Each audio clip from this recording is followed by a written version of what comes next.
Everyone, welcome back to Salam learning. Anita miss ആണ്. അപ്പോൾ മക്കളെ, നമ്മുടെ ആനുവൽ എക്സാമിന്റെ ടൈമാണ്. അതുകൊണ്ട് തന്നെ മാക്സിമം ക്വസ്റ്റ്യൻസ് ആയിരിക്കും നിങ്ങൾ എല്ലാവരും വെയിറ്റ് ചെയ്യുന്നത്. അപ്പോൾ കുറച്ച് പ്രധാനപ്പെട്ട ക്വസ്റ്റ്യൻസ് ആയിട്ടാണ് ഇന്ന് മിസ് വന്നിരിക്കുന്നത് കേട്ടോ. അപ്പോൾ എല്ലാവരും എന്ത് ചെയ്യുക, മുഴുവനായിട്ട് കാണാൻ വേണ്ടി ശ്രമിക്കുക. എന്നിട്ട് നിങ്ങൾക്ക് അതിന്റെ ഉത്തരം പറയാൻ പറ്റുന്നുണ്ടോ എന്ന് ജസ്റ്റ് ഒന്ന് പറയാം. അപ്പോൾ നമ്മുടെ ഒന്നാമത്തെ ചോദ്യം ഇതാണ്: what are the similarities and difference in the leaves of A different kind of farmers? അതായത് ഫാമേഴ്സ് എന്ന് പറയുന്നത് കൃഷിക്കാരാണ് അല്ലേ, പക്ഷെ അവർക്ക് തന്നെ കുറച്ച് സിമിലാരിറ്റീസും കുറച്ച് ഡിഫറൻസും ഉണ്ടാവും. അവരുടെ ജീവിതത്തിൽ അങ്ങനെയുള്ള കുറേ സിമിലാരിറ്റീസും കുറേ ഡിഫറൻസും നമുക്ക് കാണാനായിട്ട് പറ്റും. അപ്പോൾ അവ ഏതൊക്കെയെന്നാണ് നമ്മളോട് ഫസ്റ്റ് ചോദിച്ചിരിക്കുന്നത്. അപ്പോൾ ഏറ്റവും ആദ്യം നമുക്ക് സിമിലാരിറ്റീസ് നോക്കാം.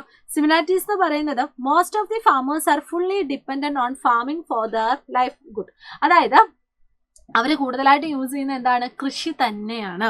രണ്ടാമത്തത് all the family members are engaged in farming. എന്താണ്, എല്ലാ മെമ്പേഴ്സും എന്താണ്, ഫാമിങ്ങിലാണ് എൻഗേജ് ചെയ്തിരിക്കുന്നത്.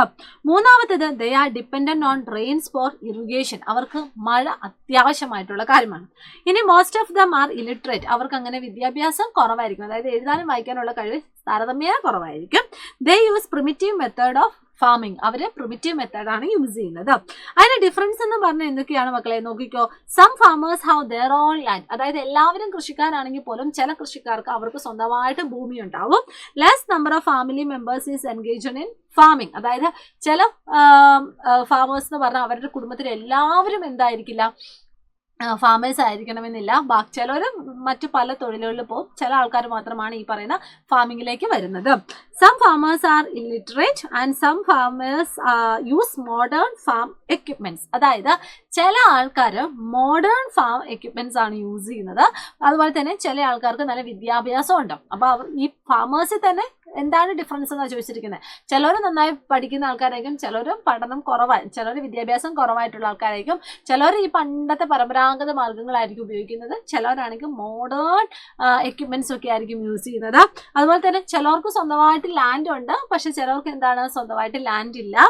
അതുപോലെ തന്നെ ചിലരുടെ ഫാമിലിയിൽ എല്ലാവരും കർഷകർ, ഫാമേഴ്സ് തന്നെയായിരിക്കും. ചിലവരുടെ ഫാമിലിയിൽ കുറച്ച് ആൾക്കാർ മാത്രമായിരിക്കും കർഷകർ, ആ ഒരു ഫീൽഡിലേക്ക് പോകുന്നത്. അപ്പൊ സിമിലാരിറ്റീസും അതുപോലെ തന്നെ ഡിഫറൻസുമാണ് ഇവിടെ പറഞ്ഞത്. ഓക്കെ, അടുത്ത ചോദ്യം എന്ന് പറയുന്നത് what do you know about how Adivasis live? Write and draw a picture. അപ്പൊ എങ്ങനെയാണ് ആദിവാസികൾ ജീവിക്കുന്നത്? ഫോറസ്റ്റിനെ പറ്റി പറയുന്ന ഒരു ചാപ്റ്റർ ഉണ്ടായിരുന്നു അല്ലേ, അതിനകത്ത് ആദിവാസികളെ പറ്റി പറയുന്നുണ്ട്. ചിത്രം വരയ്ക്കാനൊക്കെയാണ് പറയുന്നത്. അപ്പൊ ജസ്റ്റ് നിങ്ങളൊന്ന് നോട്ട് ചെയ്താൽ മതി. ഇത് പാഠഭാഗത്തു നിന്നുള്ള ക്വസ്റ്റ്യൻ ആണ് കേട്ടോ. Adivasis live in forest and they use flowers and leaves as their cloth.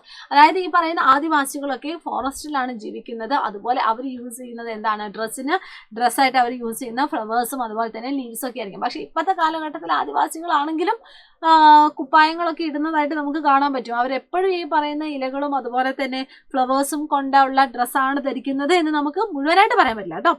ഇനി they use forest product for their basic needs. അത് ശരിയാണ് അല്ലേ, അവർ കൂടുതലായിട്ടും യൂസ് ചെയ്യുന്നത് കാട്ടിൽ നിന്ന് കിട്ടുന്ന ഐറ്റംസ് തന്നെയാണ്. And they use trees as medicinal herbs. അതായത് അവരുടെ എന്തെങ്കിലും അസുഖങ്ങൾ വന്നാൽ, എന്തെങ്കിലും ഡിസീസസ് സ്പ്രെഡ് ആയാൽ അവർ കൂടുതലായിട്ടും ഫോക്കസ് ചെയ്യുന്ന എന്താണ്, ഈ പറയുന്ന കാട്ടിൽ നിന്നൊക്കെ കിട്ടുന്ന ട്രീസിൽ തന്നെയാണ്. ഓക്കെ, ഹെർബ്സിൽ തന്നെയാണ്. ഓക്കെ, അതാണ് നമ്മുടെ ആദിവാസികളെ പറ്റിയുള്ള കാര്യങ്ങൾ. What could be done to save forest? ഫോറസ്റ്റിനെ സേവ് ചെയ്യാനായിട്ട് എന്തൊക്കെ ചെയ്യണം? By planting more trees and control over the forest fire, regulate and plant cutting of trees and reforestation. ഇതൊക്കെ നമ്മൾ ശ്രദ്ധിക്കണം. ഇനി ഒരു ചോദ്യം കൂടിയുണ്ട്. Does your face or anything else look similar to that of someone else in your family? What is it? അതായത് നമ്മൾ ഈ മൈ ഫാദർ മൈ ഡോട്ടർ അങ്ങനെയൊക്കെ ഒരു ചാപ്റ്റർ നിങ്ങൾക്ക് പഠിക്കാനുണ്ടെന്ന് വിശ്വസിക്കുന്നു. അപ്പോൾ ഈ ഒരു ചാപ്റ്ററിൽ നമ്മളുടെ ഒരു ക്വസ്റ്റ്യൻ ആണ്, does your face or anything else look similar to that of someone else in your family? അതായത് നമ്മുടെ ഫേസും നമ്മുടെ ലുക്കൊക്കെ നിങ്ങളുടെ ഫാമിലിയിലുള്ള വേറെ ആരെങ്കിലുമായിട്ട് സാദൃശ്യമുണ്ടോ? ഉണ്ടെങ്കിൽ എന്താണെന്ന്, അതാണ് നമ്മുടെ ചോദ്യം. ശരിയാണല്ലേ, സാദൃശ്യം ഉണ്ടോ? ചിലപ്പോൾ നമ്മുടെ ഫാമിലിയിലുള്ളവരുടെ നല്ല ഹൈറ്റൊക്കെ ചിലപ്പോൾ നമുക്ക് കിട്ടും, അല്ലെങ്കിൽ അവരുടെ കളർ നമുക്ക് കിട്ടും, അല്ലെങ്കിൽ അവരുടെ കൈകാലുകളുടെ ആ ഒരു ഷേപ്പ് നമുക്ക് കിട്ടും. അങ്ങനെ സിമിലാരിറ്റീസ് കുറേ നമുക്ക് കാണാനായിട്ട് പറ്റും. ഒരു എക്സാമ്പിൾ പറയുന്നുണ്ട്, my nose is like my mother's nose, my eyes are of same colour as my father's I have small ear just like my grandfather's. കണ്ടോ, എൻ്റെ മൂക്കെന്ന് പറയുന്നത് അമ്മയുടെ മൂക്ക് പോലെയാണ്, എൻ്റെ കണ്ണെന്ന് പറയുന്നത് എൻ്റെ അച്ഛൻ്റെ കണ്ണിൻ്റെ അതേ കളറാണ്.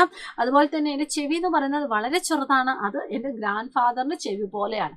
ഓക്കെ, അപ്പൊ ഇതൊക്കെയാണ് നമ്മുടെ ക്വസ്റ്റ്യൻ എന്ന് പറയുന്നത്. നിങ്ങൾ എല്ലാവരും എന്ത് ചെയ്യുക, ഈ ക്വസ്റ്റ്യൻസ് ഒക്കെ നമ്മുടെ പാഠഭാഗത്തു നിന്നുള്ള ചോദ്യങ്ങൾ തന്നെയാണ്. അപ്പൊ പാഠഭാഗം വായിച്ചാൽ മാത്രമേ ഈ ചോദ്യങ്ങൾക്ക് നമുക്ക് ഉത്തരം പറയാനായിട്ട് പറ്റത്തുള്ളൂ. ഓക്കെ, പാഠഭാഗം വായിച്ചാൽ മാത്രമേ ഈ ചോദ്യങ്ങൾക്ക് നമുക്ക് ഉത്തരം പറയാനായിട്ട് പറ്റത്തുള്ളൂ. ഓക്കെ, എനിവേ ഇത്രയുള്ള മക്കളെ. അപ്പൊ എല്ലാവരും പഠിക്കുക. ഇതുപോലെയുള്ള ക്വസ്റ്റ്യൻസും അല്ലെങ്കിൽ ഇതുപോലെയുള്ള കാര്യങ്ങളൊക്കെ നിങ്ങൾക്ക് വേണമെങ്കിൽ നിങ്ങൾ ജസ്റ്റ് ഒന്ന് കമന്റ് ബോക്സിൽ പറഞ്ഞാൽ മതി. നമുക്ക് ഇതിനനുസരിച്ച് എന്ത് ചെയ്യാൻ പറ്റും, നമുക്ക് ക്ലാസ്സുകൾ തരാനായിട്ട് പറ്റും. അപ്പൊ എല്ലാവർക്കും all the very best and thank you so much. Bye bye.